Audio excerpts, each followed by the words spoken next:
بسم اللہ الرحمن الرحیم۔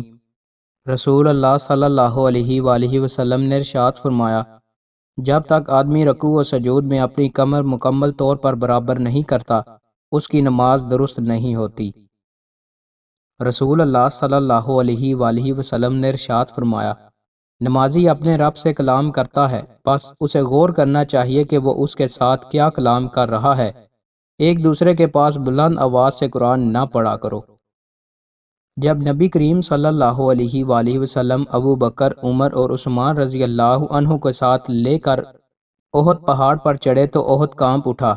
رسول اللہ صلی اللہ علیہ وآلہ وسلم نے فرمایا، احد قرار پکڑ کہ تجھ پر ایک نبی، ایک صدیق اور 2 شہید ہیں۔ دوستوں، مزید اچھی ویڈیوز کے لیے ہمارے چینل کو سبسکرائب لازمی کریں۔ بہت شکریہ۔